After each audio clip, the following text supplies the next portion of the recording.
Começando mais um episódio do DLI Podcast, Direito Líquido Incerto. E hoje a gente tem um especial de fim de ano.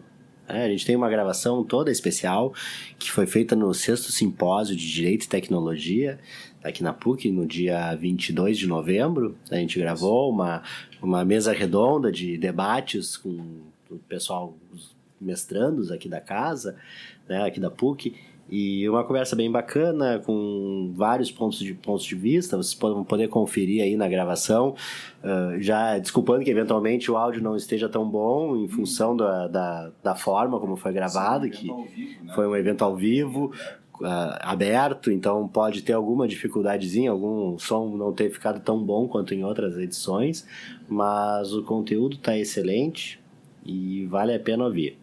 E aproveitando também aqui, né, a gente vai falar, a gente está pensando aqui e vendo o que aconteceu esse ano na nossa ideia meio maluca, ideia do que o Alisson me trouxe inicialmente, que tal a gente fazer um podcast? Assim, pô, mas a gente começou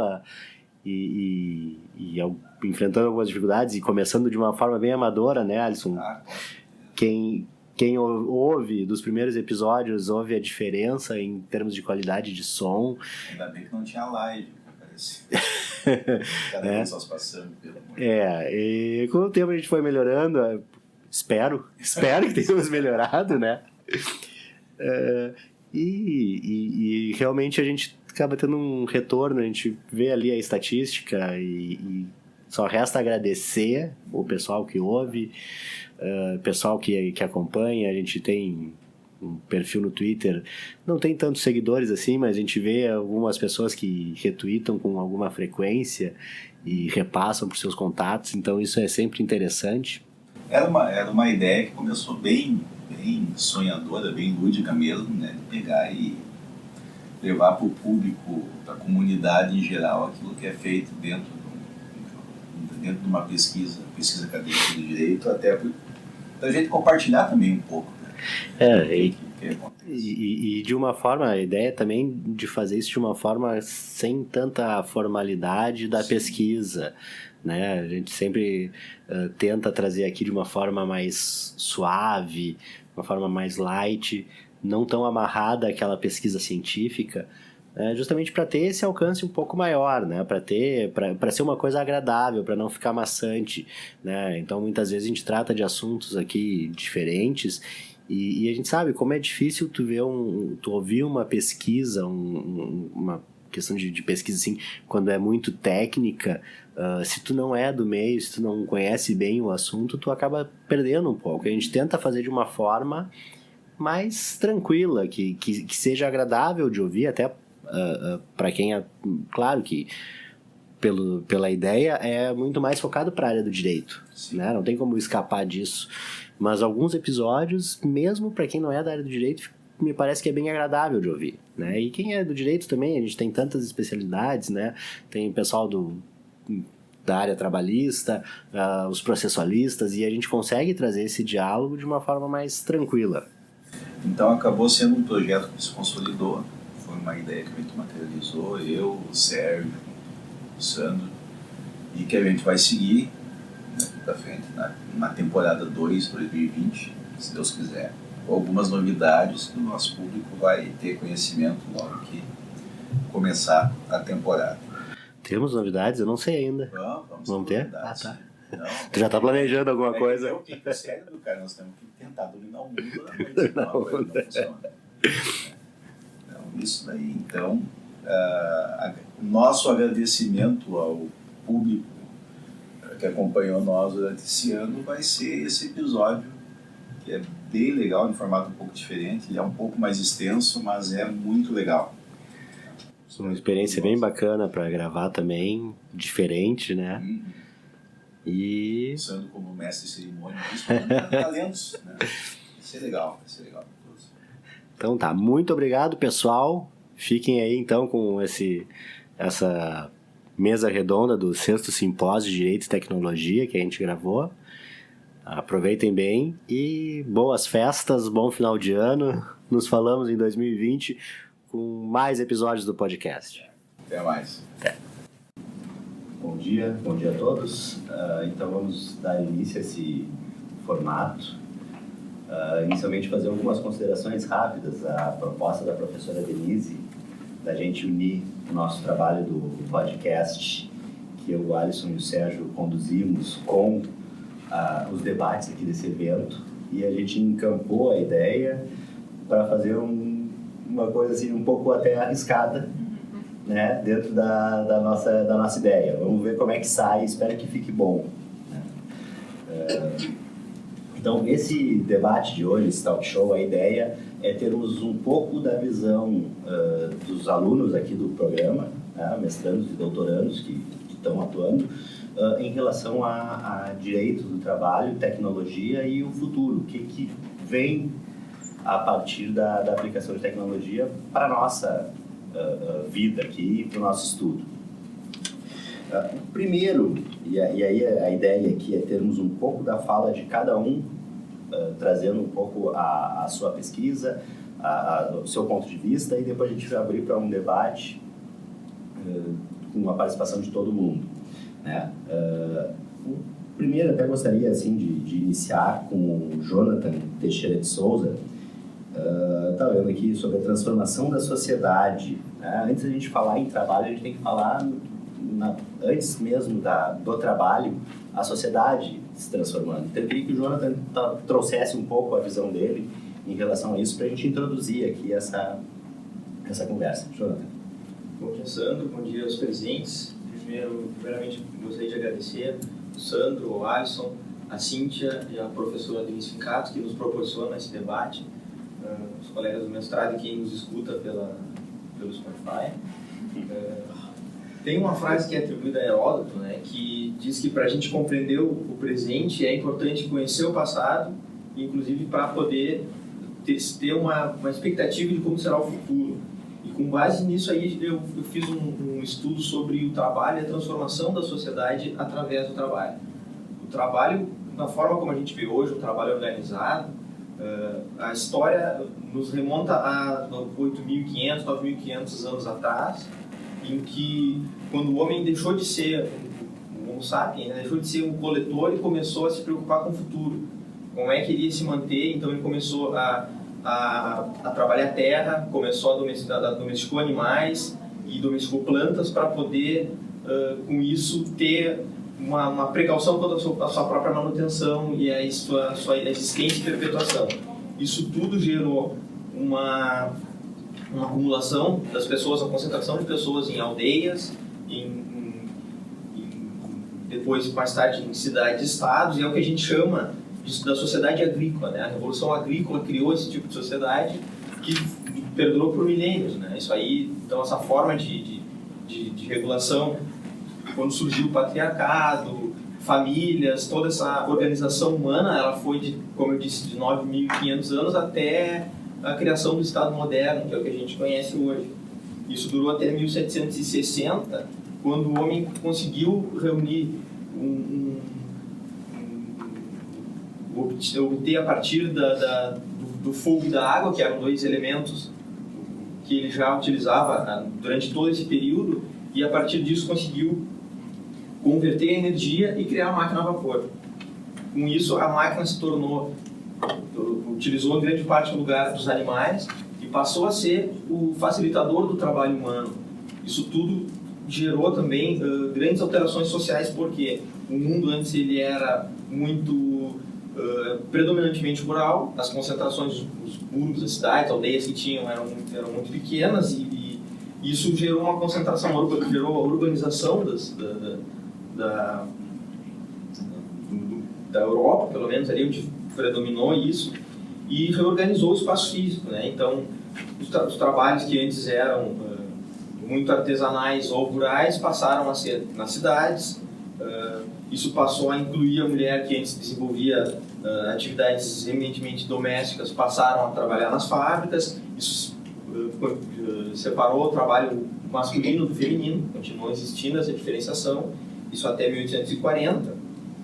E o trabalho deixou de ter aquele viés, aquela visão bíblica que se tinha como uma pena, onde vem aquela discussão etimológica da palavra tripalium, trabalho, e passou a ser sinônimo de ambição de realização do ser humano. Isso a partir de 1850 até 1945 a gente tem o que se chama da segunda revolução industrial. Ela decorre da utilização da energia elétrica. Tá? Isso aí ampliou, posso dizer que aumentou ainda mais a concentração de trabalhadores nas cidades. Isso gerou também uma especialização dos trabalhadores, eles passaram a ser profissionais, começaram a se identificar em classes. E nesse período se destaca também o surgimento do direito do trabalho como a gente conhece hoje. Como vai em 1945, então surgiram as primeiras organizações as ligas, que a gente chama de operário, no Brasil, especialmente em 1872, a Liga Operária de Socorros Mútuos, que eles faziam tinham uma atuação assistencial. Depois a Liga da Resistência dos Trabalhadores em Madeira. Por fim, na década de 30 no Brasil, a atuação do Estado na regulação. Depois nós tivemos, a partir da década de 60, a terceira revolução industrial, que é a partir da utilização dos computadores, tá? A disseminação dos computadores, a máquina passou a otimizar o trabalho humano, e essa primeira fase, e a segunda fase que vem na década de 90, com o surgimento da internet, e o trabalho humano ele passou a ser desterritorializado. As pessoas começaram a não necessariamente estar no local de onde se produz o material que está sendo a produção, né? Os bens que são produzidos. A gente tem uma divisão global, né, do trabalho. Temos os países que são mais envolvidos, onde concentram a produção criativa do trabalho e a produção mais de rotina, um trabalho mais bruto e menos intelectualizado, ele passa a ser produzido nos países que são periféricos. E, atualmente, a gente vive hoje o que se chama da quarta revolução industrial, em que o trabalho passa a ser através de plataformas digitais. A gente tem o que eu posso chamar de diluição da subordinação do trabalhador. Não existe mais aquela subordinação integral. Se discute ainda como é que ocorre, como é que o trabalhador se submete ao empregador, se de fato ele tem que seguir as regras como se estabeleciam lá nos primórdios da Revolução Industrial. E temos um empregado que ele passa a ser o empreendedor de si mesmo. Então, em contrariedade ou em justaposição à norma, às regras anteriores do trabalho. E, por fim, que se prevê daqui para frente seria uma sociedade de transparência, onde, através de dados, a gente consegue predizer as atividades das pessoas, e se imagina como será o trabalho do futuro, como será a organização social do futuro. Tá? Então, eu agradeço a oportunidade e passo a palavra, devolvo para o Sandro. Obrigado, Jonathan. Interessante que tu traz aqui essa primeira ideia, trazendo um contexto histórico do trabalho. E aí eu já puxo para a gente falar com a Marilyn. A partir dessa evolução, dessa implementação da tecnologia no ambiente de trabalho, o que dizer das garantias fundamentais do trabalhador com esse sistema que o Jonathan terminou falando agora, justamente esse trabalho que não tem mais aquela subordinação clássica, né? Essa diluição da subordinação. Como é que a gente pode tratar as garantias fundamentais que estão lá ainda hoje previstas na Constituição? Bom, primeiramente, bom dia. Bom dia, obrigada, Sandro, pela palavra. Quero agradecer à professora Denise, à professora Cíntia pela oportunidade de estar aqui e também estender aos meus colegas.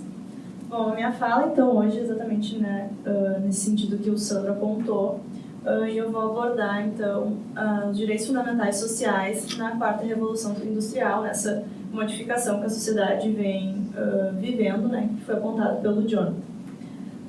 Primeiramente, então, a gente tem com a quarta revolução industrial a introdução de novas tecnologias no mercado de trabalho e na própria sociedade, né? Aqui, então, eu trago a inteligência artificial, o aprendizado da máquina, a robótica, entre outras tecnologias que são introduzidas e têm, né, como objetivo a otimização do tempo e a produção de riqueza em substituição da mão de obra humana. Isto porque a tecnologia, né, essas formas de produção de riqueza fazem o trabalho humano de forma mais rápida e muitas vezes melhor desenvolvida, né? Aquilo que o ser humano leva 2 ou 3 horas faz em segundos e com precisão. Mas a Constituição Federal, desde 88, traz no artigo 7º, inciso 27, o direito fundamental à proteção em face à automação. E isso, então, seria um contraponto a essa substituição do trabalho tecnológico. Desde 88, então, o Constituinte, né, o Poder Ordinário Constituinte, tem o escopo de proteger essa substituição do homem pela tecnologia em razão das consequências sociais negativas que a substituição do trabalho traz. Aqui eu trago 2, né, que seriam, então, o desemprego e o aumento da violência em decorrência da falta, da escassez dos meios de subsistência para a população. Então, no mesmo sentido do artigo 7º, inciso 27, que é a proteção em face da automação, a gente tem o princípio do valor social do trabalho, que ele também é fundamento do Estado Democrático de Direito e está estabelecido ao lado da livre iniciativa no artigo 170 da Constituição, no artigo 1º, inciso 4º, se não me falha a memória agora.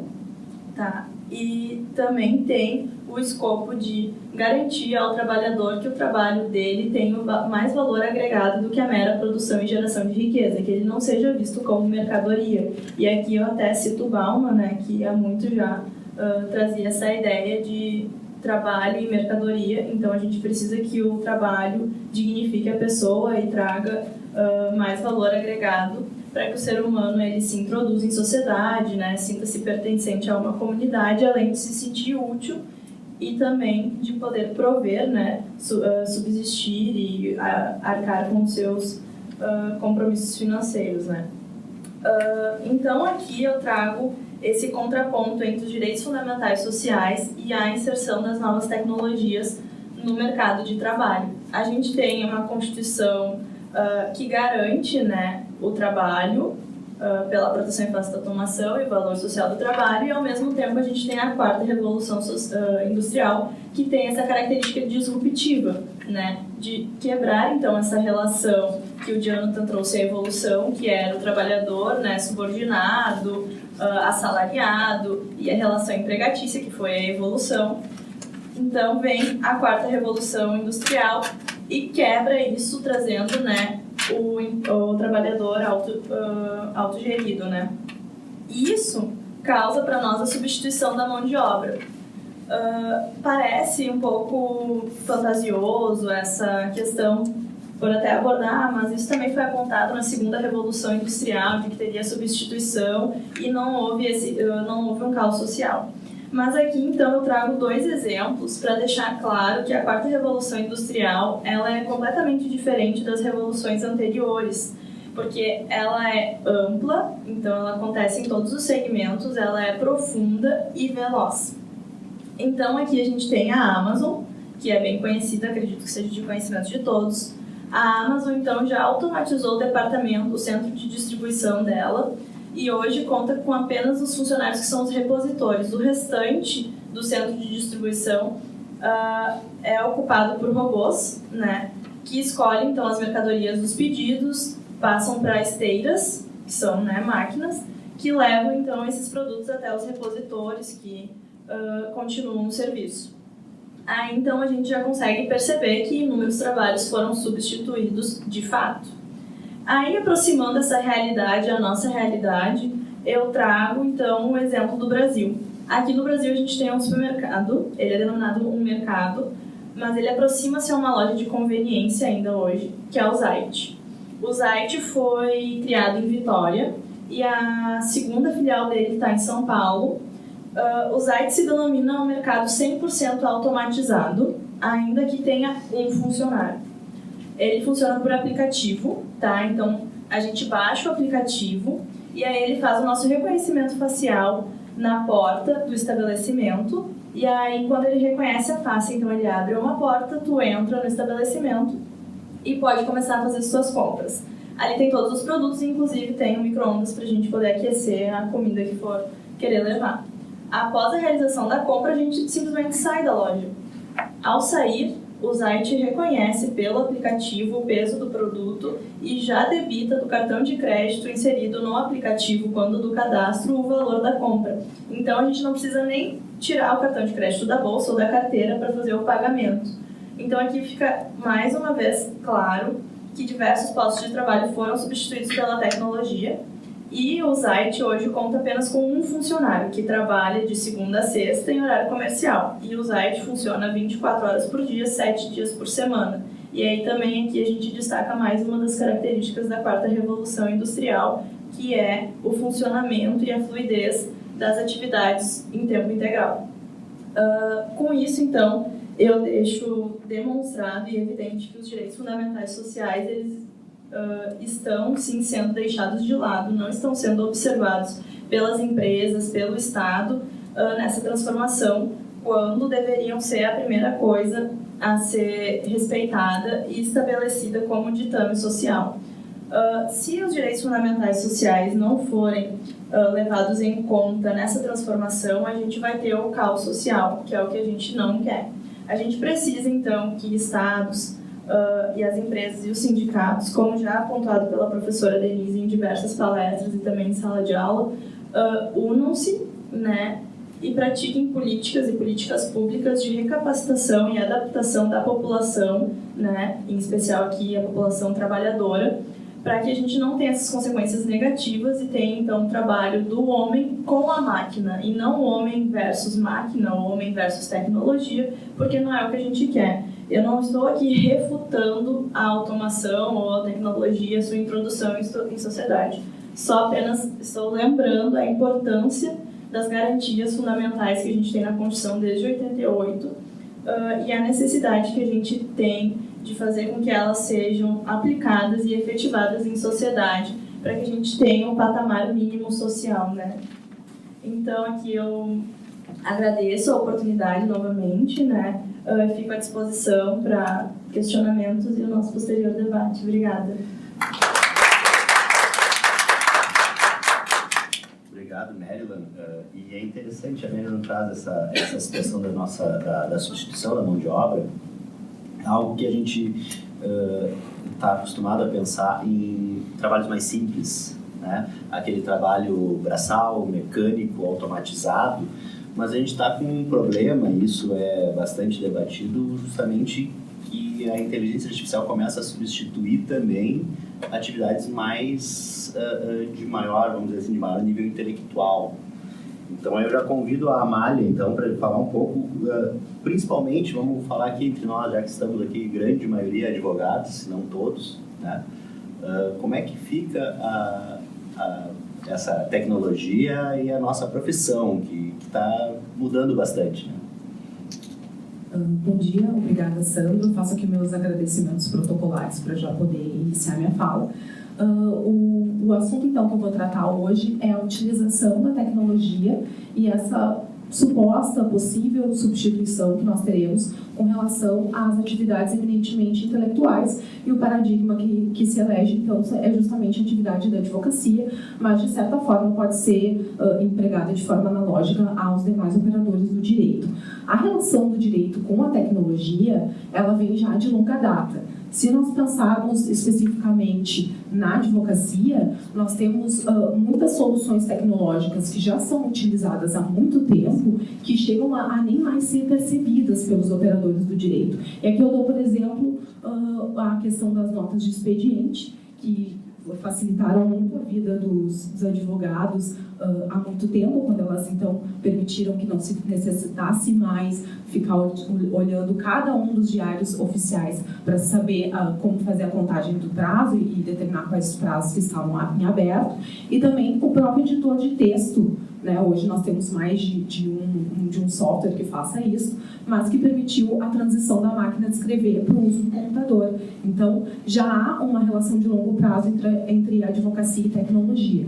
Se nós pensarmos no cenário atual, nós temos, e desponta no mercado, o uso de softwares que ajudam muito o advogado na sua prática diária, né? Eles permitem desde uma gestão do escritório, com emissão de guias, emissão de relatórios, possibilidade de emissão de notas fiscais, até mesmo atividades um pouco mais burocráticas de controle de agenda dos advogados, de cadastro de clientes, de controle de processos e de prazos processuais. E temos também, isso é objeto de pesquisa do grupo da professora Denise há bastante tempo, a questão do processo eletrônico, que representou para os advogados uma economia de recursos, e tanto de tempo quanto de deslocamento, custos de material de escritório, por exemplo, que facilitam muito a vida do advogado quando ele tem que fazer o gerenciamento do seu escritório. Permite também um peticionamento mais flexível, né? Nós não estamos mais limitados aos horários de atendimento das instituições públicas onde esse peticionamento ele ocorre. E essas ferramentas, elas, no geral, elas são bem vistas pela comunidade jurídica, porque elas justamente desenvolvem um papel acessório. Ela atua como uma ferramenta que auxilia a realização de atividades eminentemente administrativas e burocráticas e não propriamente jurídicas. Um ponto aqui de virada, disruptivo, como a Megan bem colocou, é que nós temos num cenário futuro e já no cenário presente a possibilidade de que essas tecnologias elas venham a realmente substituir a atividade jurídica, né? E aqui eu trago dois exemplos clássicos e que podem nos demonstrar como isso já está na iminência de acontecer.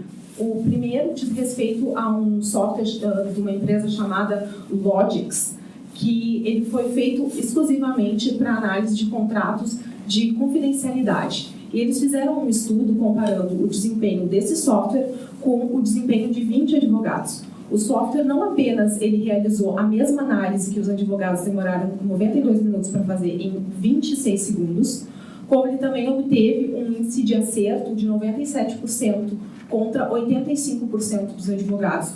Houve um advogado apenas que, numa das determinadas rodadas, conseguiu empatar com esse software e ele teve 94% de acertos. Então, fica bastante clara a possibilidade de que a tecnologia venha realizar atividades jurídicas e não mais burocráticas. Outro exemplo que eu dou diz respeito aos softwares jurídicos que começam a ser inseridos no mercado, que permitem o peticionamento automático. Basicamente, hoje, pessoas que talvez nem tenham tanto conhecimento jurídico vão inserir nesses softwares os dados que consideram necessários, os dados referentes ao caso concreto, e a partir daí o software ele gera a petição inicial e a contestação nesse momento inicial, pelo menos de desenvolvimento desses softwares, e dependendo da estrutura que esse software já consegue puxar externamente, ele pode trazer a sugestão de doutrina para utilização, sugestão de jurisprudência que possa ratificar a tese jurídica e, inclusive, a legislação que alterou para que isso seja considerado no momento do peticionamento. E quanto mais o advogado usa o software, mais ele toma conhecimento do tipo de escrita que esse advogado utiliza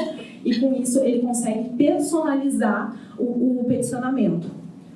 O que acontece? Então, nós temos nesse cenário uma muito provável substituição de atividades advocatícias e uma escassez, então, no futuro, do mercado de trabalho para o advogado, e isso se estende a todas as profissões de uso intelectual.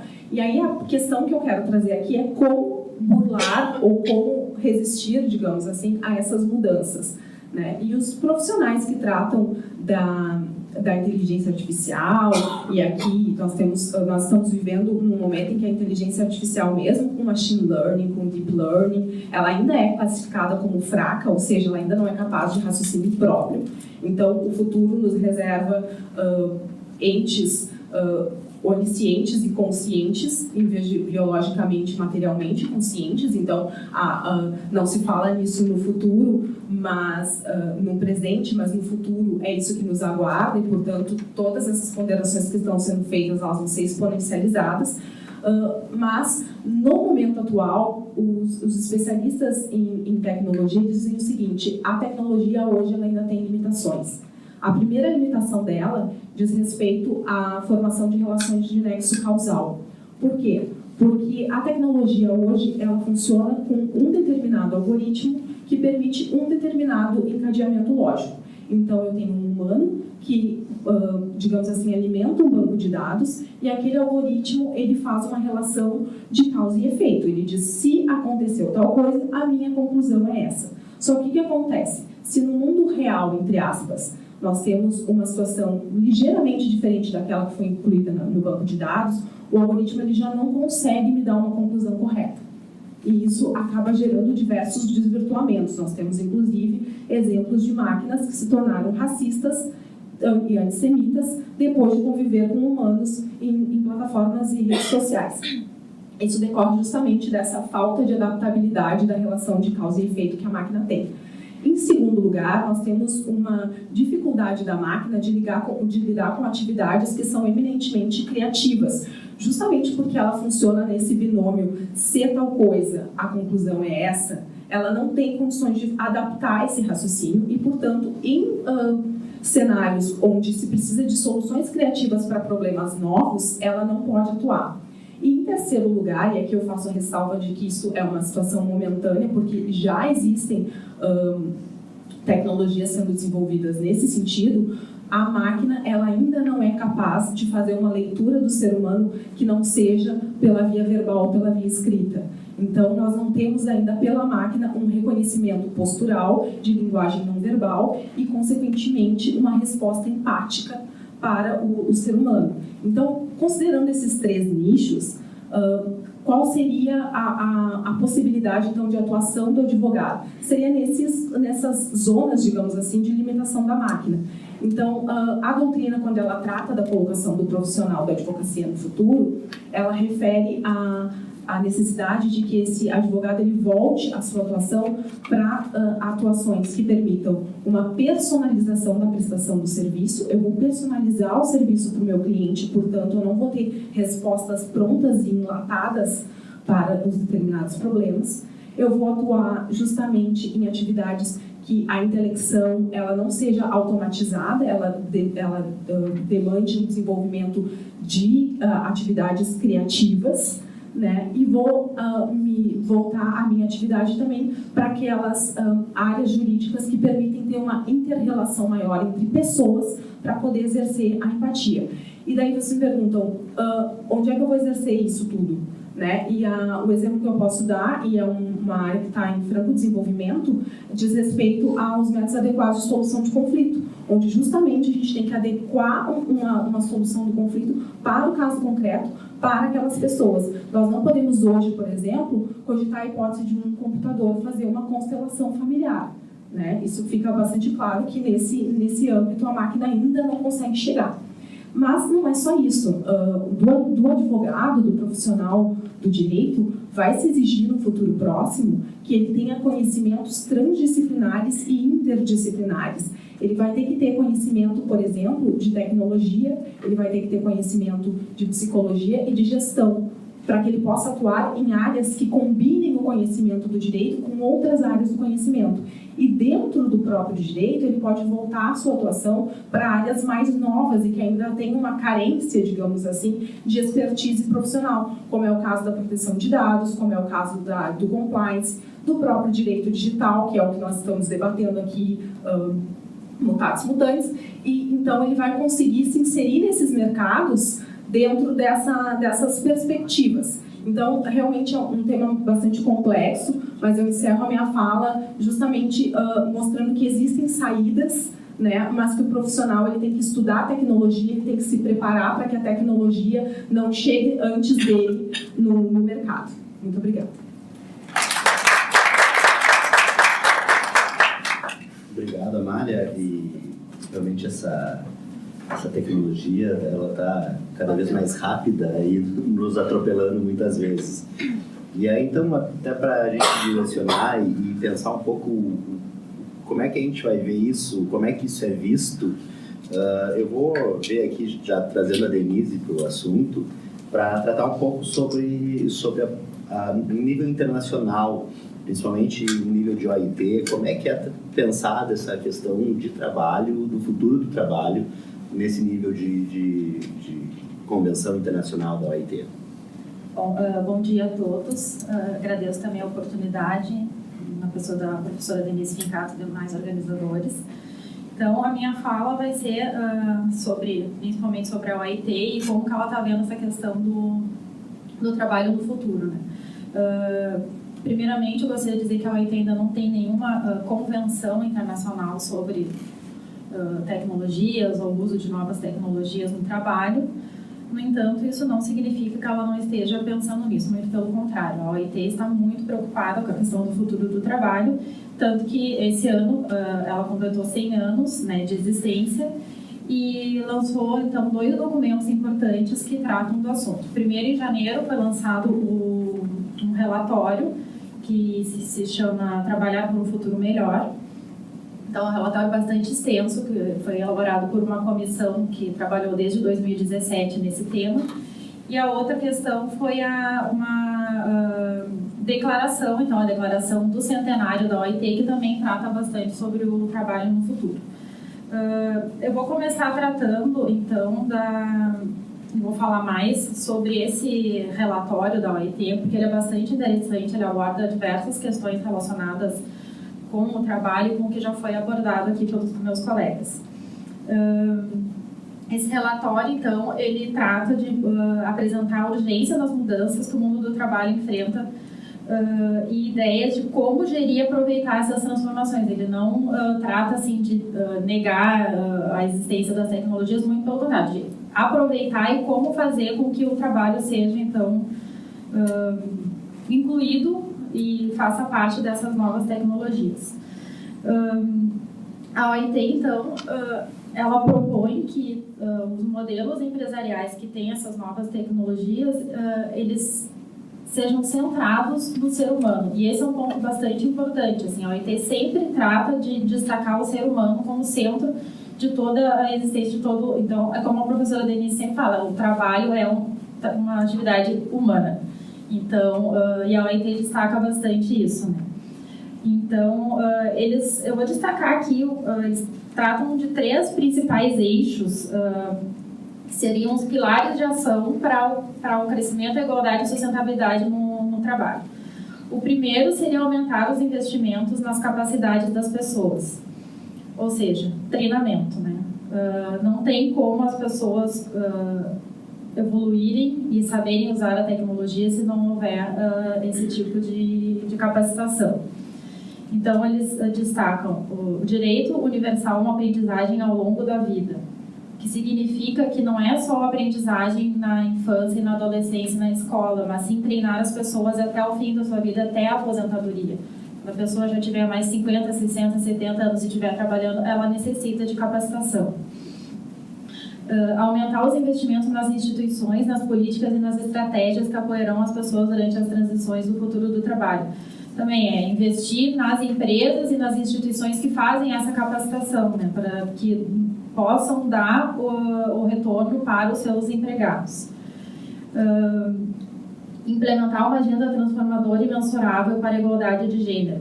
Esse é outro ponto que a OIT destaca bastante, a questão da igualdade de gênero, né? Porque um dos seus objetivos também é a igualdade entre homens e mulheres, que, se a gente for analisar num panorama mais global, ainda é muito desigual. É bastante desigual no Brasil, mas no mundo todo tem países que ainda é muito pior. E o último item dessa questão da capacitação é oferecer proteção social universal desde o nascimento até a velhice.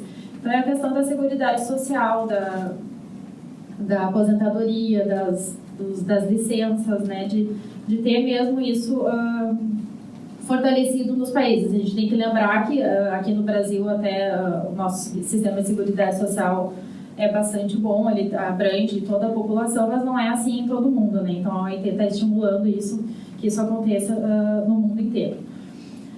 O segundo item, então, seria aumentar o investimento nas instituições do trabalho. Fortalecer e revitalizar essas instituições, desde a regulamentação de contratos coletivos, sistemas de inspeção do trabalho e etc. Então, o primeiro item que eles trazem é estabelecer uma garantia laboral universal, que seria, então, questão de salário mínimo, tempo máximo de trabalho, aqueles estándares universais que a gente já conhece, que também, né, aqui no Brasil já são bons, já são constitucionalizados, mas não são em todos os países que isso acontece. Um outro item que eles trazem, que eu achei bem interessante, é ampliar a soberania sobre o tempo. Seria a relação de tempo e trabalho, tempo pessoal e tempo de trabalho, que hoje em dia está muito mesclado, né? A pessoa já não tem uma limitação, às vezes trabalha em casa, não sabe o que é tempo de trabalho, o que é tempo de lazer ou tempo pessoal, então de ter um treinamento, uma qualificação também nesse sentido, da pessoa entender o que é o seu tempo de lazer, o tempo de trabalho, e também nas empresas, de que não exijam do trabalhador que ele esteja presente ou trabalhando no tempo que seria o seu descanso, né? O terceiro item, então, seria assegurar a representação coletiva de trabalhadores e empregadores. Então, é a questão de negociação coletiva, representação sindical, que também tem diversos desafios aí, né, nessa questão. Acho que o professor Gilberto vai falar sobre isso depois, né? Acho que vai ser bem interessante, porque sindicatos, eles têm que se renovar do jeito que está, não tem como, né? Não tem como seguir.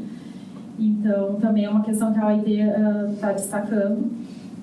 E, por último, aqui, eles colocam potenciar e gerir a tecnologia a favor do trabalho digno. E aqui eles destacam a questão de centrar no ser humano e de que a última decisão seja sempre do ser humano. Que se utilize inteligência artificial, tudo, né? Não tem como não aderir a essa tecnologia, mas que a última palavra, a última decisão seja do ser humano. E também eles destacam a questão da proteção de dados, né? Que no trabalho a gente tem essas questões também de dados sensíveis, né? Então a OIT estimula e incentiva que haja a proteção de dados. Eles falam também de uma regulação universal, digamos, para o trabalho em plataformas, que é uma coisa que também tem que se falar na regulamentação, né? Mas como fazer uma regulação universal, sinceramente não vejo como, é uma ideia, mas não está assim muito especificado ainda de como isso poderia ser feito. E por último, então, o terceiro pilar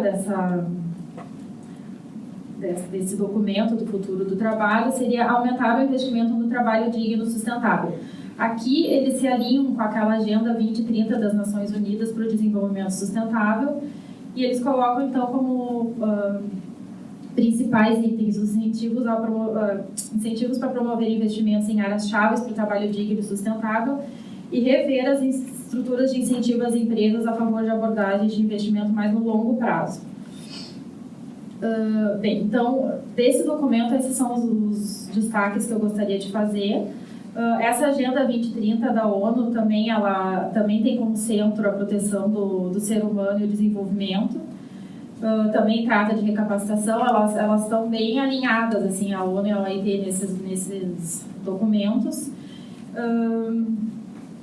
A própria declaração do centenário também, ela trata de retomar os direitos fundamentais e os direitos que estão estabelecidos na Constituição da OIT, que a Mary não falou, né? Os direitos fundamentais dos trabalhadores. Eles retomam todos esses temas e colocam mais todas essas questões da tecnologia, né? Uma declaração bem interessante, ela é até curtinha, assim, para ler, bem legal. E por último, assim, que eu gostaria de destacar é um documento que foi lançado no grupo de peritos de alto nível sobre inteligência artificial da Comissão Europeia. Ele também não é um documento vinculante, mas ele é um documento que trata de inteligência artificial e eles sugerem orientações éticas para o uso da inteligência artificial. E talvez essas orientações possam ser depois difundidas para todo mundo, né? E o primeiro item é a ação à supervisão humana. Então, eu acho que também está alinhado nesse sentido de que o ser humano tem que ser o centro, né, de toda essa questão tecnológica e que a gente não sabe ainda como vai ser, mas É isso, é centrar o ser humano e tentar adequar as tecnologias a nós e não nós às tecnologias. Obrigada pela oportunidade e vou passar a palavra de volta para o Sandro.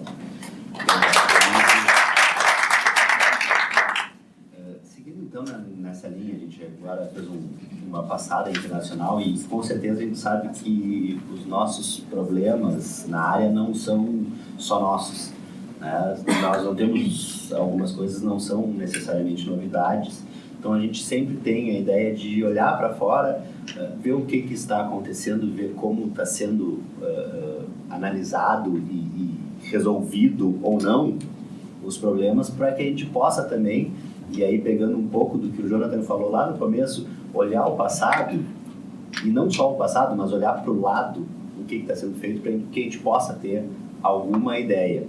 E aí eu convido aqui a Carol, então, a Carolina Fai, para falar um pouco sobre como é que está sendo analisado, o que está acontecendo em relação à substituição de trabalho, em especial em Espanha, acho que é o estudo que tu fez, né? Bom dia a todos. Primeiramente, eu gostaria de agradecer a oportunidade de estar aqui, nas pessoas da professora Denise, da professora Cíntia e em relação aos meus colegas também, integrantes do grupo de pesquisa. Como o Sandro comentou, eu vou fazer, na verdade, trazer alguns pontos relevantes em relação à substituição dos trabalhadores, trazendo um pouco do que a Marilyn falou e também em relação ao que a Amália comentou de qual é a relação entre os trabalhadores e as tecnologias e como isso tem sido visto tanto pelas legislações que estão surgindo, principalmente em relação à Europa, as novas reformas trabalhistas, em relação aos órgãos internacionais, e trouxe alguns dados também para a gente verificar de como isso tem funcionado na prática. Com o surgimento dessas novas tecnologias, e poderíamos dizer até a implosão da força de trabalho tradicional, decorrente dessa chamada quarta revolução industrial, se passa a temer, inclusive, uma massiva perda dos empregos e a substituição desses humanos por máquinas. E o que nós percebemos é que acaba sendo criada uma crise quase existencial entre os trabalhadores que acabam perdendo seus empregos que tinham por toda a vida e que acabam sendo facilmente substituídos e automatizados, principalmente em relação a trabalhos que têm uma rotina, uma habitualidade que poderia ser substituída de uma forma mais prática por máquinas. A exigência de maior qualificação dessas novas funções e também a criação de novos contratos de trabalho que se apresentam de uma forma mais flexibilizada no que tange a visão tradicional que se tinha em relação aos contratos de trabalho e as relações de trabalho e de emprego, e inclusive no que tange a falta de estabilidade e a temporariedade da relação. Nós vemos que as legislações têm trazido novas formas de contrato de trabalho que não trazem aquela garantia, digamos assim, de emprego em relação ao contrato de trabalho indeterminado, mas sim vemos novos contratos de trabalho surgindo em relação a menor tempo de serviço por semana, mas que acabam sendo acumulados com outros contratos de trabalho. E, na verdade, acaba se trazendo uma nova realidade mundial e de uma nova visão mundial em relação ao trabalho em si e às relações de emprego que está se discutindo atualmente. A partir da crise de 2013, nós vemos que a Europa como um todo vem sofrendo com diversas reformas trabalhistas de forma a se adequar a essas nossas novas necessidades, tanto em relação à política quanto à economia, e tentando contornar a crise e permitir um preenchimento dos postos de trabalho, que através de contratações que não são tão tradicionais em relação às anteriormente adotadas, e os contratos de trabalho vêm sendo estabelecidos, então, sem a anterior estabilidade que se tinha, com menos benefícios que os trabalhadores costumavam ter, justamente para permitir que outras pessoas possam preencher os postos de trabalho, para que mais pessoas tenham efetivamente um trabalho, ainda que não nas mesmas condições que anteriormente se tinha, né? Trata-se de uma tentativa de justamente acolher esses trabalhadores, às vezes até com salários inferiores ao que se tinha anteriormente, com menos benefícios, mas reduzindo-se o número de desempregados. E a gente tem visto que com as reformas trabalhistas, sim, houve uma redução dos números de desempregados que acabava sendo alarmante, principalmente nos países europeus a partir da crise de 2013. Né? Contudo, a gente acaba verificando desde 2013, com esse interregno que tivemos até 2019, acabamos vendo que há uma insatisfação dos trabalhadores em relação a essas políticas que têm sido adotadas e, inclusive, com o entusiasmo de movimentos políticos marginais que vem crescendo e demonstrando um descontentamento dos trabalhadores em relação à adoção dessas práticas. Então, aliado a essas mudanças legislativas e também relacionadas à própria política e economia dos países, nós temos o debate justamente em relação a essa automatização das tarefas, né, que acaba trazendo estratégias, estatísticas bastante diversas e que acaba se tornando um pouco confuso, sem uma possibilidade de uma conclusão clara de como isso será visto, como a gente pode prever o futuro do trabalho e de como o trabalho vai ser desenvolvido no futuro, né? Nós temos uma incerteza sobre o que o futuro nos espera acerca dessa relação dos trabalhadores com as máquinas, com a tecnologia, e nós temos, por exemplo, o Fórum Econômico Mundial recentemente trouxe que a automatização das tarefas, na verdade, iria criar novos postos de trabalho. A ideia seria que a automatização das tarefas criará 133 milhões de postos de trabalho na próxima década, frente aos 75 milhões de postos que seriam destruídos a partir da automatização de tarefas e da utilização de tecnologia de forma mais forte, digamos assim, né? Inclusive, o Fórum Econômico Mundial também noticiou que eles pretendem disseminarem de uma forma mais ampla a indústria 4.0 no Brasil, especialmente em relação às pequenas e médias empresas, através de parcerias e de incentivos nessas pequenas e médias empresas brasileiras. Então, o que a gente tem visto, na verdade, é que alguns dados trazem um otimismo em relação a esse futuro do trabalho e outros, em sentido contrário, acabam trazendo um rechaço ou um desincentivo a essa utilização, demonstrando que sim, há um conflito ainda em como a gente pode conciliar essa utilização de tecnologia e em relação ao trabalho. Nós temos, por exemplo, dados de que se estima que as transformações motivadas pelas novas tecnologias vão ser muito aceleradas, principalmente entre 2018 e 2022, e que ao final desse período se modificará a carga de trabalho que é distribuída em relação a trabalhadores, a máquinas e a tecnologia. Atualmente, nós temos 71% das horas de trabalho realizadas por humanos e 29% por máquinas, enquanto em 2022 se entende que a divisão será quase equitativa, com 58% dos trabalhos sendo feitos por humanos e 42% automatizados. Então, nós temos uma transformação radical em muito pouco tempo, justamente em razão dessa utilização da tecnologia e das relações entre trabalhadores e máquinas.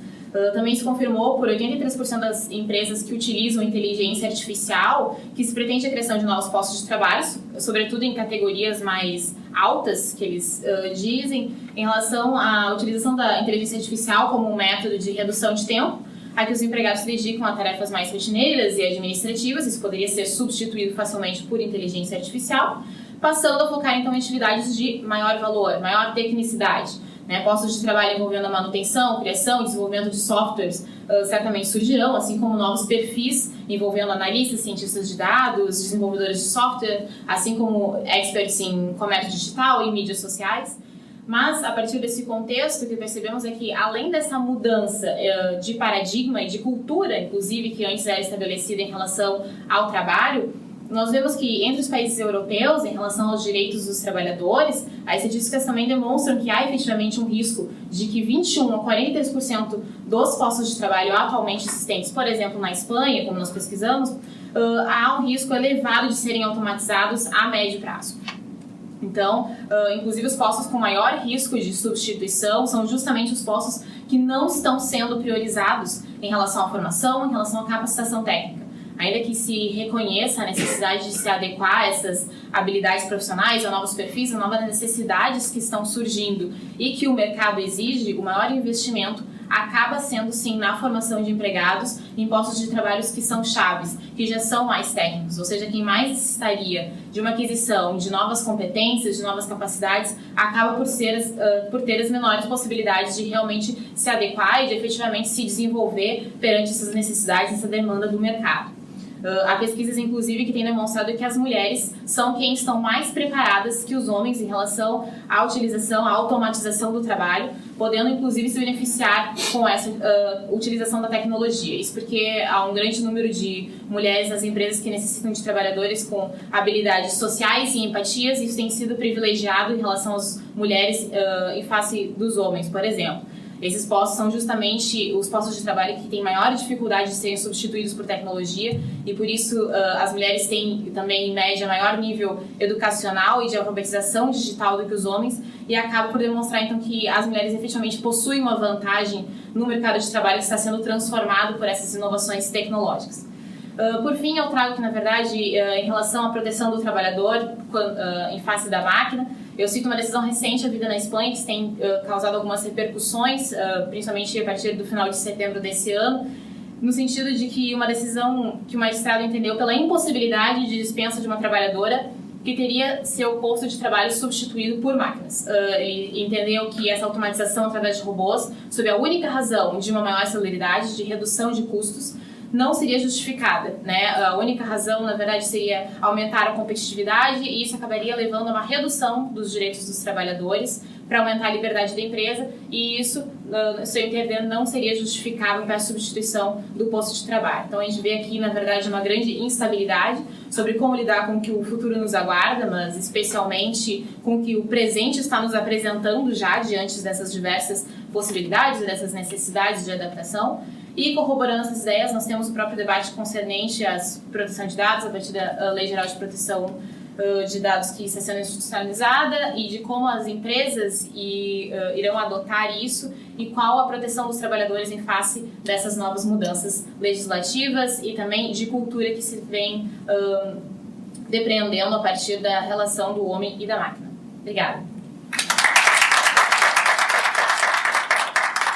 Obrigado, Carol. E a Carol terminou aqui já trazendo a questão da proteção do trabalhador, não só o posto de trabalho, o emprego, mas a proteção dos dados dele, que é justamente o tema que eu vou pedir para o Duílio falar um pouco sobre o poder do empregador e a proteção de dados, os dados do trabalhador, do poder do empregador, né, e a proteção de dados dos trabalhadores. Tu pode nos dizer um pouco nessa questão dos dados pessoais do empregado, do trabalhador, como o empregador pode atuar ou não, ou como deveria não atuar no sentido de proteger esses dados do trabalhador? Bom, muito obrigado, Sandro, muito obrigado a todos. Bom dia a todos os presentes. Espero que se sintam acolhidos aqui na nossa PUC. É um prazer tê-los todos aqui. Também é um prazer ter a oportunidade de expor um pouco sobre a pesquisa que eu realizo aqui dentro dessa casa. E vou iniciar buscando um pouco o meu colega que iniciou, né, tentando dar uma continuidade à manifestação que ele deu, seguindo na linha da 4ª Revolução Industrial.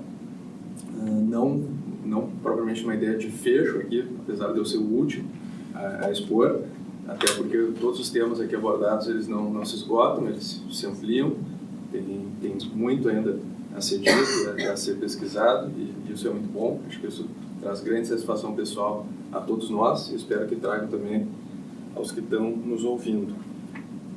Nessa ideia de 4ª Revolução Industrial, eu vou me escudar num grande teórico aqui da atualidade, que é o historiador Yuval Harari, que ele fala que nós estaríamos basicamente numa era do dataísmo, né, onde os dados adquirem uma importância substancial na vida da sociedade e dos seres humanos. Ele chega a referir que o valor de uma entidade ou de algo, de uma coisa, é medido pela capacidade de processamento de dados que é capaz de fazer. Então, por isso também sabemos que o valor financeiro, monetário, das empresas que exercem esse tipo de atividade são muito elevados, né? Mas bem para além do valor financeiro, né, a gente deve perceber que a internet e outras conquistas tecnológicas, elas são uma conquista da humanidade, não é, né, visualizadas como algo que agrega para a humanidade, não só com um valor de mercado. E aí, nessa linha da importância dos dados, a gente percebe a pervasividade das tecnologias da informação e comunicação, e com isso a gente percebe também novas possibilidades de controle pelo empregador.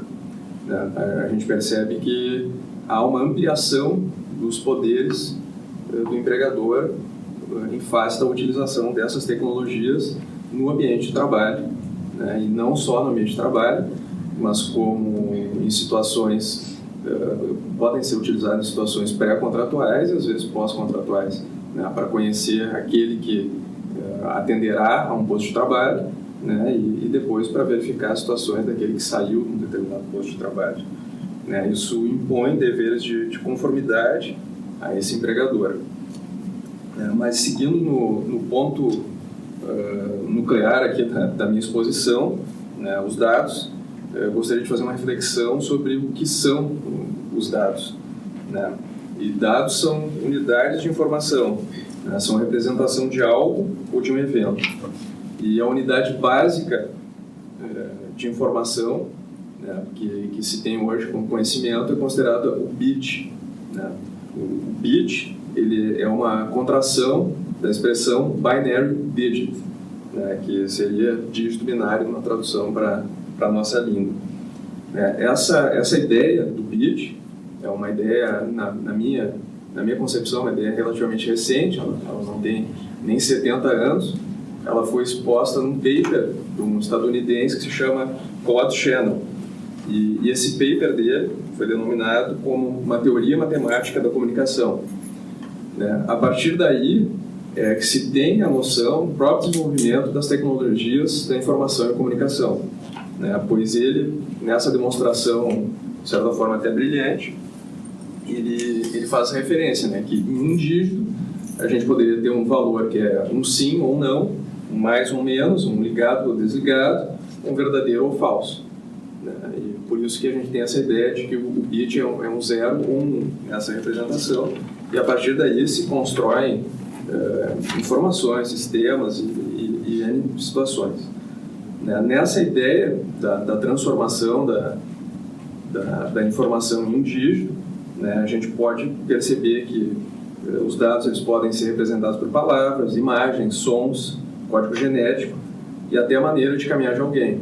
Né? Por certo, não gerando uma empatia por parte desse computador, né? Mas sim para representar uma determinada marca, né, daquilo que está sendo transformado em dado.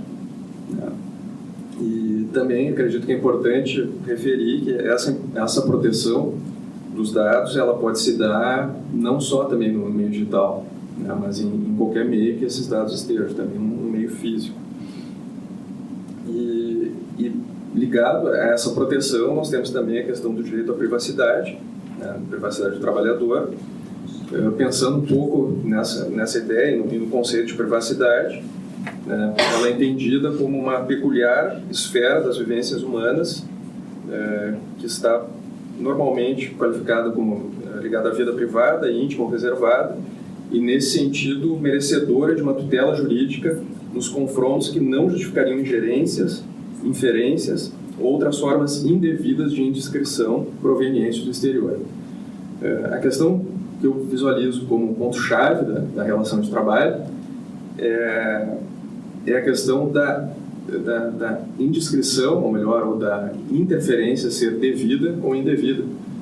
Porque na medida em que o sujeito, né, ele atende a um contrato de trabalho, ele abre mão de parte da sua liberdade. Né? Isso é tranquilo, né?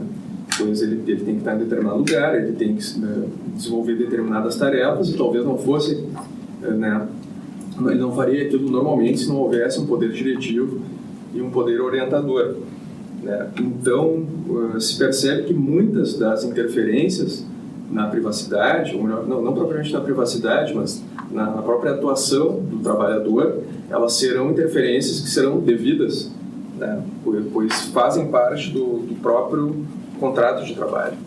Né? E nessa linha, na linha protetiva, a gente percebe que no direito brasileiro já há um sistema de proteção dos dados pessoais da pessoa natural.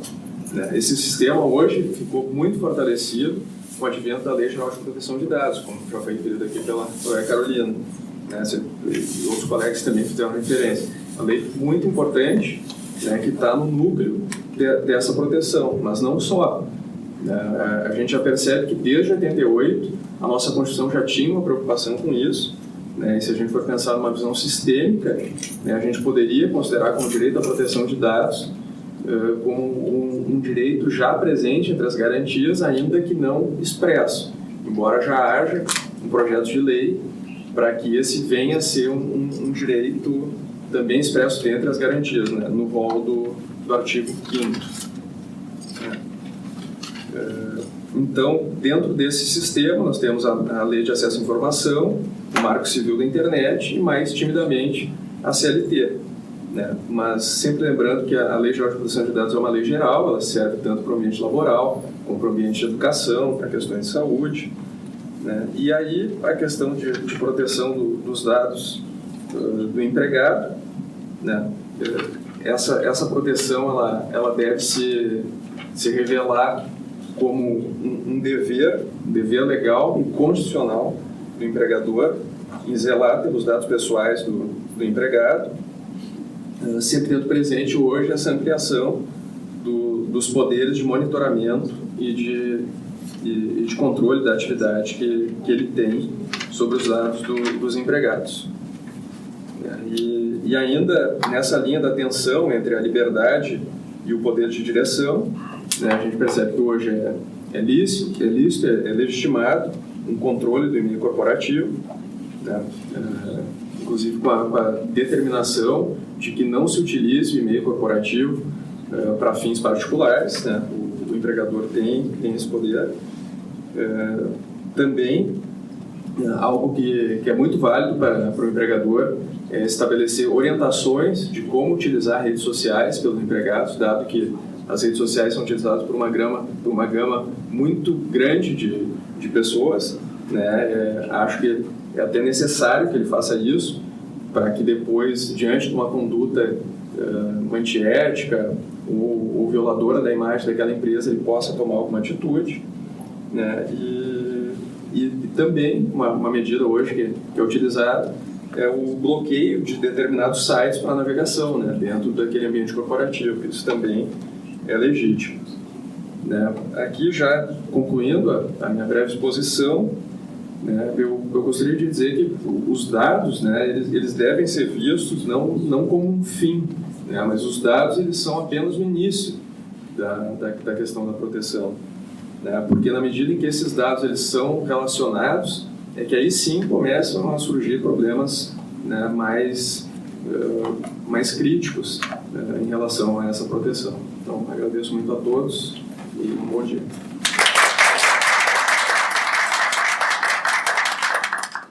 Obrigado, Duílio. Então, agora, até a ideia é ter agora um debate, deixar mais aberto para a gente fazer essas manifestações, e eu vou provocar um pouco antes. Né? Pegando um pouco do que cada um falou aqui, eu fiquei pensando o quanto a nossa ideia de trabalho, a nossa relação da pessoa com o trabalho, ela tem, em grande parte, às vezes até componentes culturais, religiosos, bastante fortes. E a gente evolui nisso, e quando se pegar desde os primórdios, cada vez que era implantada uma nova tecnologia no trabalho, a ideia era reduzir a força humana utilizada.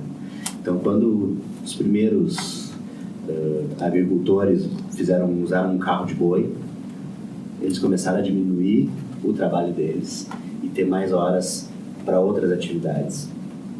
E aí, quem é que falou que a Denise falou na questão da divisão de horas de trabalho dentro da OIT, daquela recomendação da OIT, e a gente pensa que, a vida inteira a gente pensou que com mais tecnologia a gente iria trabalhar menos, e não parece que é o que está acontecendo atualmente. Então, a partir dessa provocação do tempo de trabalho, tempo livre, e o que, entrando numa questão dentro da dignificação da pessoa pelo trabalho, qual trabalho? Né? O trabalho aquele obrigado, porque ela precisa para sobreviver, ou o trabalho que lhe dá prazer, que pode ser feito em outros horários. A partir dessas colocações, eu vou botar aí para vocês, fiquem à vontade até para me contestar e me reclamar aquilo que eu estou colocando.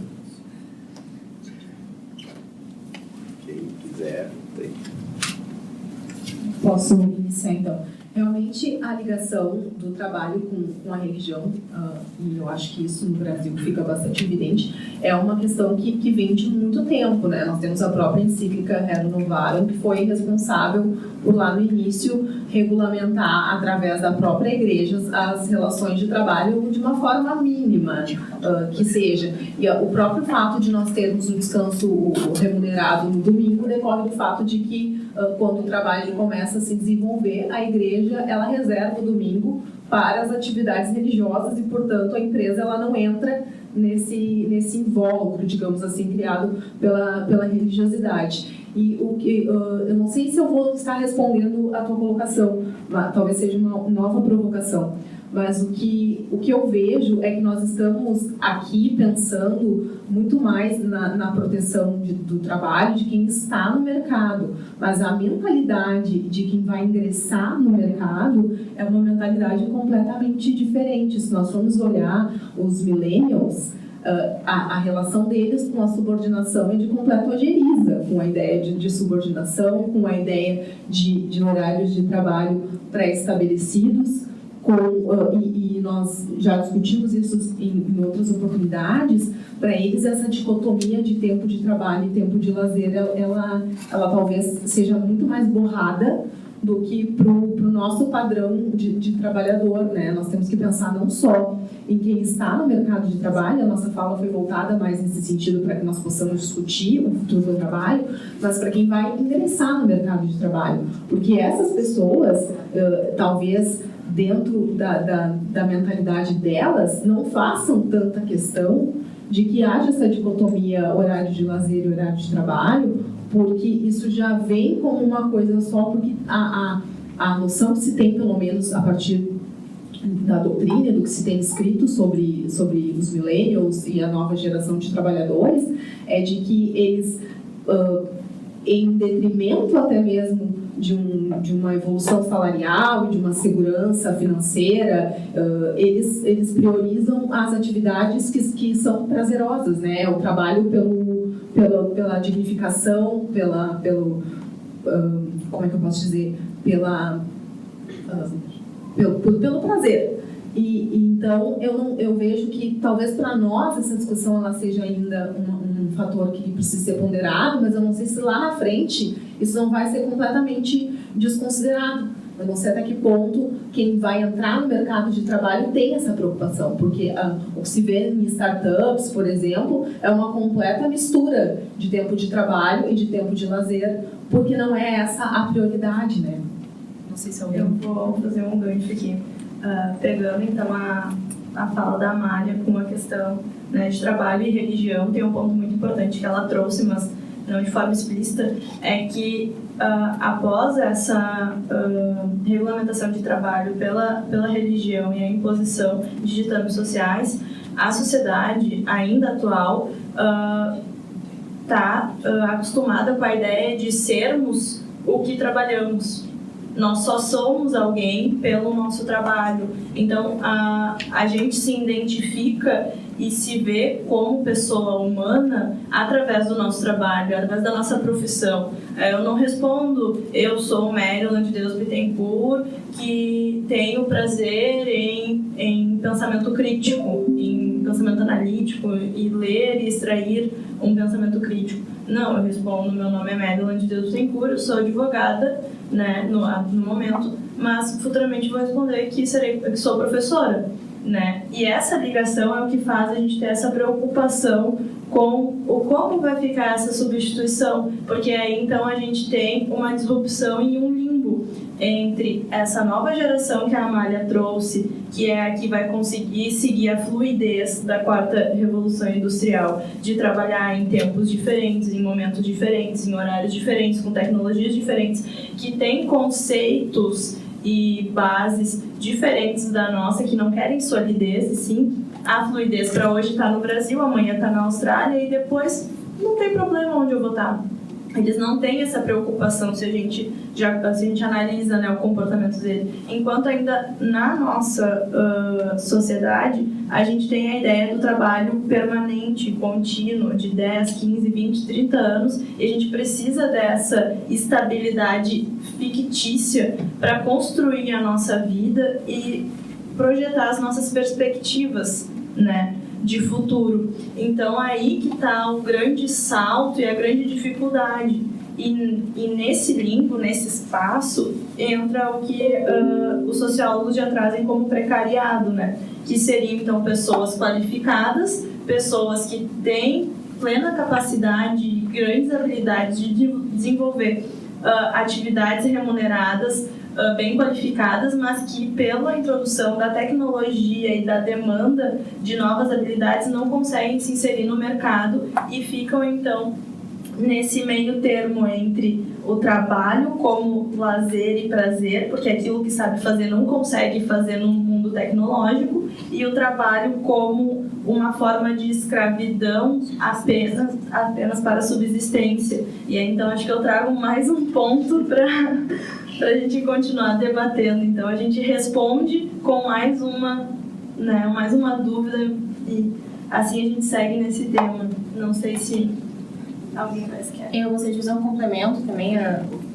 fala das colegas, que também foi um tema que a gente tem debatido bastante nas aulas, que é justamente em relação a esses debates que a gente tem realizado em relação a direito à desconexão, a divisão entre trabalho e lazer, e será que isso realmente será pertinente daqui a alguns anos, justamente como a Amália comentou em relação aos milênios, se tem muito mais um investimento em se escolher uma profissão que efetivamente lhe dê satisfação pessoal, do que realmente as gerações anteriores haviam pensado de que aquele trabalho, aquele emprego lhe daria satisfação em relação à estabilidade, em relação à segurança financeira, e hoje isso nem é mais a prioridade que se tem.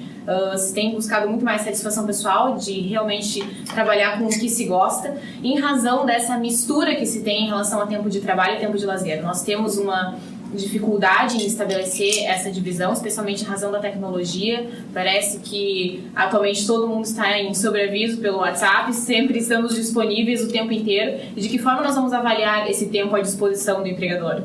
Parece que esse conceito já não é mais possível de utilização a partir dessas novas tecnologias e as próprias formas de conexão entre as pessoas em relação ao trabalho. E isso se justifica justamente por essa nova cultura que se tem criado, e a gente acaba tendo que rediscutir essas questões de como a gente vai utilizar e analisar a questão de tempo de trabalho, de jornada de trabalho, a partir de uma jornada que não é mais possível de cálculo, não é mais possível de registro. E a gente até percebe, por exemplo, em relação ao direito à desconexão, que enquanto algumas gerações anteriores, a nossa própria sociedade em geral tem essa preocupação de como nós vamos nos desconectar do trabalho, porque aparentemente isso está sempre presente em todos os momentos, tanto tempo de lazer quanto o próprio tempo de trabalho. Mas será que os millennials realmente irão se preocupar com isso? Porque em razão dessa mistura entre lazer e trabalho, inclusive em relação, por exemplo, às startups, como a Amália comentou, que já tentam aliar as duas coisas ao mesmo tempo, haverá ainda essa preocupação em relação ao direito à desconexão? Ou não haverá problema em estar sempre conectado, porque eu também conectarei o lazer junto ao meu período de trabalho? Então, na verdade, novamente, trago uma nova provocação e nenhuma solução, mas trago algumas perspectivas em relação a debates atuais e futuros também em relação a essa mudança de paradigma que temos visto atualmente. Não sei se alguém tem mais uma provocação. Eu tenho uma provocação. Oi? Tá ouvindo bem, né? Uma provocação em relação ao que a gente falou aqui. Eu acho que, de certa forma, perpassa todas as manifestações dos colegas. E o questionamento que eu queria fazer é da seguinte forma. Em relação ao trabalho jurídico, não só do advogado, mas dos juízes, o que a gente pode perceber é que ele se equipara, de certo ponto, ao trabalho artístico, que na terceira revolução industrial, ali nos anos 50, 60, se diz que se trocou o trabalho vivo pelo trabalho morto. O que isso quer dizer? O artista, o músico, o ator, ele ele passou a ser prescindível a presença dele no local. Tu quer ouvir uma música, antes tu tinha que ouvir onde o artista estava se apresentando. A partir da década de 50 e 60, com o cinema, com a televisão, com os discos, tu pôde assistir ao sujeito sem ele estar presente ali. Tá? Tu podia ver pela TV, tu pode ouvir pelo rádio, por discos, etc. E aí o trabalho do advogado, a gente está percebendo que está sendo trocado da mesma forma o trabalho livre pelo trabalho morto. Tem software que fazem petições, assim como tem software que estão trabalhando que fazem decisões judiciais, etc. E aí a Mari abordou um ponto e a Denise trabalhou outro, abordou outro. O trabalho do advogado, a tendência, ele será a ser um trabalho eminentemente artístico, em que ele burila, ele vai lapidando o trabalho, ou ele vai ser um mero fiscalizador do que o software vai produzir? Ou vai ser um pouco de cada um? Eu queria ver a opinião dos colegas sobre isso. Até dentro dessa linha, já pensando, não sei se acho que a Mary comentou alguma coisa sobre a corrida junto com as máquinas, uma coisa desse tipo. Então tem um livro até da área mais da economia, Race Against the Machine, é bem interessante. O nome do autor eu não vou arriscar porque o sobrenome é muito complicado, mas aí depois eu passo a referência certinha. E ali ele cita o exemplo do Deep Blue, acho que é o computador que foi o primeiro a derrotar um humano jogando xadrez, um humano, na verdade foi o Kasparov, né? E que depois disso, os campeonatos de xadrez agora, eles começam a trabalhar com uma equipe, uma pessoa e um computador. Porque o computador tem uma capacidade de processamento enorme, mas tem algumas coisas que precisa de um sentimento, de um feeling que a pessoa ainda tem. Então hoje nos campeonatos de xadrez ali, os melhores são o conjunto homem e máquina. E aí ele vai para essa questão, e aí até se faz o trocadilho do Rage Against the Machine, que é a raiva contra a máquina. Ele vai para o Race Against the Machine, a corrida contra a máquina, e ele termina trazendo a Race with the Machine, a corrida com a máquina. Ele faz essa construção, é bem bacana, e entra nessa linha. De repente o advogado, ontem mesmo eu vi uma demonstração de um software que vai trazer todas as teses e tal, mas vai faltar ali, porque eu já vi trabalhos feitos dessa forma, que muitas vezes quando tu sai do padrão do feijão com arroz, a contestação vem completamente perdida, não aborda o ponto específico. Então é necessário que tenha uma pessoa, ainda não temos essa evolução. Amália.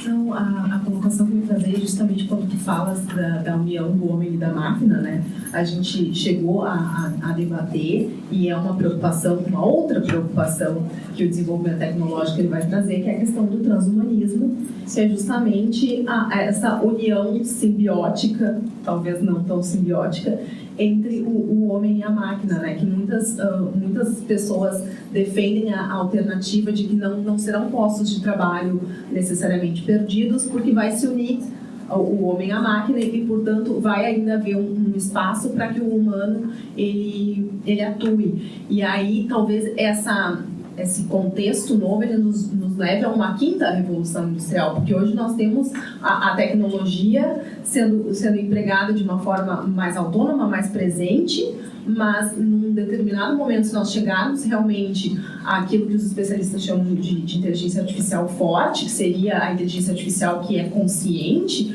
nós vamos estar diante provavelmente de uma nova configuração dos meios de produção, que deixam cada dia mais de ser meios de produção de bens e passam a ser meios de produção de serviços e de atividades intelectuais. As empresas que nós temos hoje que mais registram lucros são empresas de prestação de serviço de transporte, que não têm veículos, empresas de locação de imóveis, que não têm imóveis. né? Então, como é que essa realidade ela vai se transmudar quando nós tivermos uma realidade em que o ser humano ele vai estar atuando junto com a máquina? O que isso representa para nós? É mais um questionamento, nós vamos realmente, eu acredito, fazer só questionamentos aqui, fica para uma próxima discussão, num próximo seminário, provavelmente, mas são muitas as provocações cabíveis, né? Só fazer, então, acredito pelo tempo, um fechamento. Acredito que seja também a ideia dos colegas e dos presentes, mas o caminho para a resposta de todas essas nossas inquietações trazidas pelas nossas falas, que no final todas, né, convergem, é que se a gente não perder a nossa qualidade de humano, o nosso sentir, a nossa empatia, a gente sim vai conseguir conviver com a máquina. A gente não tem que tentar e buscar ser a máquina, a gente tem que continuar sendo humano com a máquina, né? Eu acredito que se for esse o nosso caminhar, que é tudo que a gente trouxe aqui, a gente passa por mais essa revolução e chegue na 5ª revolução industrial que a Maga trouxe, acho que. Assim, a Marilyn deu uma palavra aqui que agora até ficou difícil para eu ensinar aqui. A Marilyn falou tão bonito aqui e tal, mas como mediador, vamos dizer assim, hoje eu sou obrigado então a eu encerrar, tá, Marilyn? Agradecendo a todos, dizer que a experiência foi muito bacana. Daqui uns dias vamos postar o podcast, o episódio que vai ser a partir dessa nossa conversa aqui, e aí vão ser informados, vai estar lá no Spotify, todo mundo vai poder se ouvir no Spotify. Agradecer aqui a professora Denise que inventou essa história, né? A Cíntia que fez a organização, então muito obrigado e vamos, encerramos essa etapa do seminário. Obrigado.